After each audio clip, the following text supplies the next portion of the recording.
शिखा, चंदन, शिखा और कलावा तीनों को कह रहा था कि यही तो पहचान है आप लोगों की इसको जो है। और ये भी कहा कि कलमा आता है, हमने कहा नहीं कलमा तो नहीं आता हमें। कहे अगर मान लीजिए कोई बात हो तो आप लोग खाली अल्लाह अकबर यही कहिएगा। घोड़ा वाला बोला अरे मैडम बैठिए घोड़े पे, आप लोग कुछ नहीं होगा चलिए। तो फिर वो बोला कि मैडम आप ऐसा करिए, आप अपना सिंदूर पोंछ लीजिए और बिंदी निकाल दीजिए। और इनको बोले कि आप कलावा काट लीजिए और अपना जो सीखा है उसको भी काट दीजिए। तो मैं बोली कि मैं सिंदूर नहीं पोंछूंगी और बिंदी मैं निकाल दी, लेकिन मैं सिंदूर नहीं पोंछी। तो उसने बोला कि अच्छा टोपी से आप छुपा लीजिए, तो हम छुपा लिए। 18 अप्रैल को हमारी फ्लाइट थी यहाँ से बाबतपुर से दिल्ली होते हुए शाम 4 बजे 3:30 बजे लगभग हम श्रीनगर पहुँचे थे और 4 दिन श्रीनगर में रहे। 5वें दिन 22 अप्रैल को हमें पहलगाम में होटल बुक था, होटल रिवर व्यू रिजॉर्ट, तो वहाँ जाना था। फिर पहलगाम जा कर के हम करीब 1-1:30 बजे वहाँ से घोड़ा लिए बैसरन घाटी जाने के लिए, क्योंकि वहाँ मिनी स्विट्जरलैंड है, बहुत खूबसूरत है। हम दूसरी बार गए थे, जो भी पर्यटक जाता है वहाँ जरूर जाता है। और मिनी स्विट्जरलैंड पहुँचने के 500-700 मीटर पहले कुछ खाने के लिए हम लोग उतरे थे, उसी में मिसेज को चोट लग गई, हाथ में स्वेलिंग आ गई। वो कहीं कब हम इससे आगे नहीं जाएंगे, घोड़ा बहुत बड़ा है, डिस्टर्ब कर रहा है। मिसेज को कैसे चोट लग गई थी?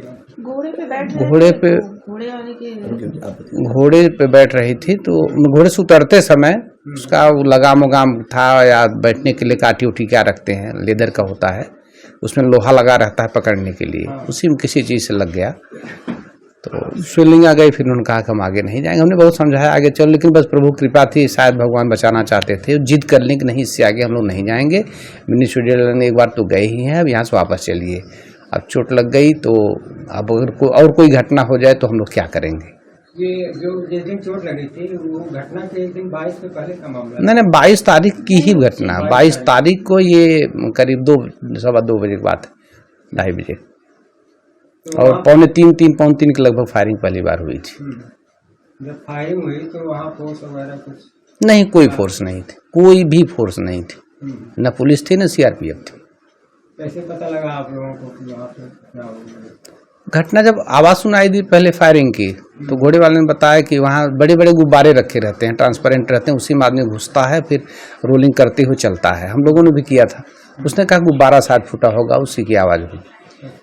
तो फिर धुआं हल्का सा दिखा वहाँ, जो कि दूर था, क्लियर नहीं हो पा रहा था। फिर लोग भागते हुए चिल्लाने लगे, तब हमें लगा कि कुछ, तब दोबारा फायरिंग हुई।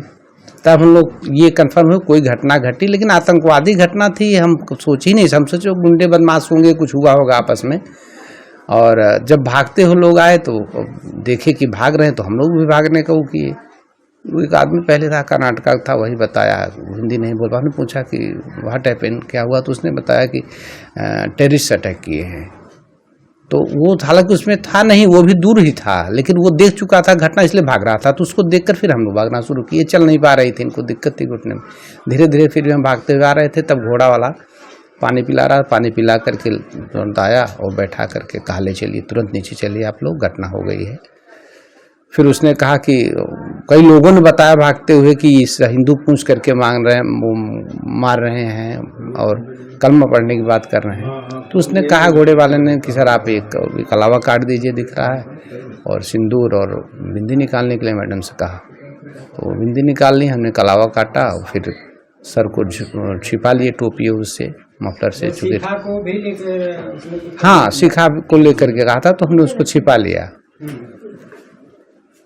शिखा, चंदन, शिखा और कलावा तीनों को कह रहा था कि यही तो पहचान है आप लोगों की इसको जो है। और ये भी कहा कि कलमा आता है, हमने कहा नहीं कलमा तो नहीं आता हमें। कहे अगर मान लीजिए कोई बात हो तो आप लोग खाली अल्लाह अकबर यही कहिएगा। तो कब यहाँ पे आए हैं जौनपुर 24 को आए हम। क्या ट्रेन से गए थे? नहीं, फ्लाइट से गए थे। 18 को यहाँ से फ्लाइट थी जाने की, और 24 को वहाँ वापसी थी, श्रीनगर से दिल्ली से बाबतपुर। उस दिन ये हुआ कि हम लोग पहुँचे वहाँ पे।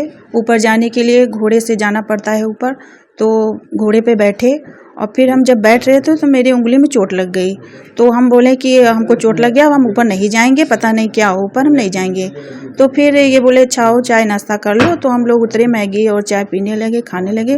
उसके बाद ऊपर से आवाज़ आई, तो घोड़ा वाला बोला कि अरे कुछ नहीं है मैडम, वो गुब्बारे फूटने की आवाज़ आ रही है, आप डरिए मत। उसके बाद फिर आई आवाज़, तो हम बोले नहीं कुछ है, ये गुब्बारे फूटने की आवाज़ तो नहीं लग रही है। तो वो बोले कि अरे, फिर ऊपर से सब लोग दौड़ते हुए नीचे आ रहे थे। तो हम के क्या हुआ, क्या ये भी पूछे, तो उन्होंने बोला कि अरे आप लोग भागिए, आत्मघाती अटैक हो गया है। तो हम लोग दोनों लोग दौड़ने लगे पैदल। तो घोड़ा वाला बोला अरे मैडम बैठिए घोड़े पे, आप लोग कुछ नहीं होगा चलिए। तो फिर वो बोला कि मैडम आप ऐसा करिए, आप अपना सिंदूर पोंछ लीजिए और बिंदी निकाल दीजिए, और इनको बोले कि आप कलावा काट लीजिए और अपना जो सीखा है उसको भी काट दीजिए। तो मैं बोली कि मैं सिंदूर नहीं पोंछूंगी, और बिंदी मैं निकाल दी लेकिन मैं सिंदूर नहीं पोंछी। तो उसने बोला कि अच्छा टोपी से आप छुपा लीजिए, तो हम छुपा लिए। उसके बाद वो घोड़ा बैठा के आप चलिए चलिए, फिर बीएसएफ के जवान आ गए। वो लोग कहे मैडम आप लोग डरिए मत, आप लोग सुरक्षित हैं, आप लोग का होटल कहाँ है। तो हम लोग बताए जहाँ था, तो कहे तो वो लोग हम लोग को सुरक्षित कवर करके होटल तक पहुँचाए। और उस दिन हम लोग तो रात भर डरे हुए थे, नींद भी नहीं लग रही थी। फिर हम लोग की 24 तारीख को फ्लाइट थी, फिर हम लोग सुरक्षित घर वापस आ गए। अच्छा, तो ये घोड़े वाला जो था, एक मामला ऐसा और आया था, उसका वीडियो वगैरह आप लोगों ने बनाने का प्रयास नहीं किया है? हाँ प्रयास किए, तो वो घोड़े वाले बोले कि अरे आप लोग वीडियो मत बनाइए, पहले आप लोग अपनी जान बचाइए। तो हम इनको बोले कि आप वीडियो मत बनाइए, चलिए आप जल्दी से जल्दी पहले नीचे चलिए, हमको बहुत डर लग रहा है। तो हम लोग नीचे जल्दी से जल्दी किसी तरह जल्दी से जल्दी नीचे उतरे। तो ये सब बातें वहाँ की स्थानीय पुलिस वगैरह को किसी को आपने बताया था कि नहीं? नहीं, जब बीएसएफ वाले आए तो हम लोग से पूछने लगे, तो हम कहे हम लोग को तो भैया कुछ पता ही नहीं चला कि हो क्या रहा है। तो कहे कि मैडम आपने कुछ देखा, कहे हम बोले कि नहीं हमने कुछ देखा तो नहीं, लेकिन आवाज़ आई ऊपर से। तो हम लोग सोचे कि, तो घोड़े वाले से पूछा कि क्या हो रहा है। तो वो बोला कि अरे मैडम वो गुब्बारा फूट रहा है, कुछ नहीं हो रहा है। फिर हम बहुत डरे थे, हम किसी तरह होटल पहुँचे और भगवान की कृपा है कि हम लोग घर सुरक्षित पहुँच गए।